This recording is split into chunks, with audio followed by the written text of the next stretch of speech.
এদের মধ্যে কোনো পার্থক্য নেই। সব ক্ষমতার বদল, সব ক্ষমতার বদল, সব টাকা জালেম, অত্যাচারী, দুর্নীতিবাজ। আজকে বিএনপির বক্তব্য শুনলে আশ্চর্য হয়ে যায়। আজকে বিএনপির বক্তব্য দেখলে বিবিকে নাড়া দেয়। জীবনের মায়া ত্যাগ করে রাস্তায় ঝাঁপ দিয়ে বলেছিলাম, জানি না সে রাস্তা থেকে ফিরতে পারবো কি পারবো না। আজকে আমাদের আবেগ, আমাদের বিবেক, আমাদের রক্ত, আমাদের ত্যাগ, আমাদের আন্দোলন, আমাদের শ্রম নিয়ে যদি বিএনপি সিনেমিতে খেলতে চায়, এদেশের মানুষ ওদেরকে রক্ষা করবে না, ওদেরকে বিচারের কাজ করবে ইনশাআল্লাহ।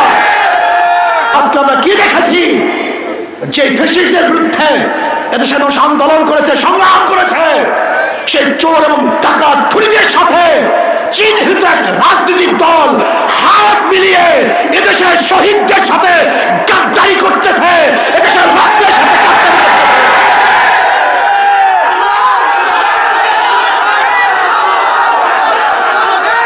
আপনারা জানেন ওরা এদেশের মানুষের পাগল নয়, জনগণের ভুক্তদের মধ্যে নাই। ওরা মানুষের রক্ত এবং আবেগের উপরে দাঁড়িয়ে ক্ষমতায় যেতে চায়। আমাদের রক্ত, আমাদের লাশকে ওরা ক্ষমতার সিঁড়ি হিসেবে ব্যবহার করতে চায়।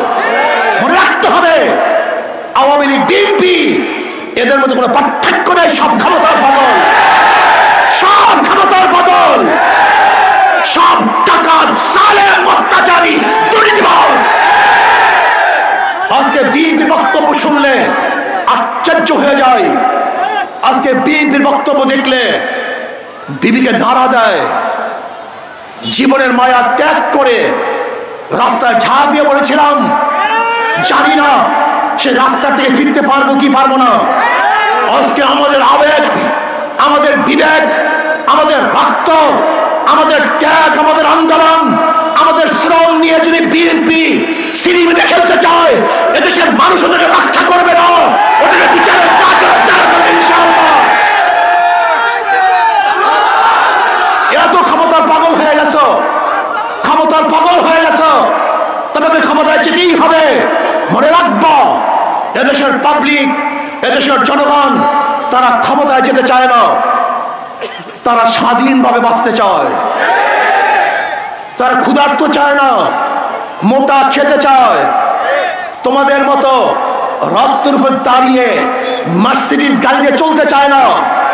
তারা সামান্যভাবে বাংলাদেশে হাঁটতে চায়।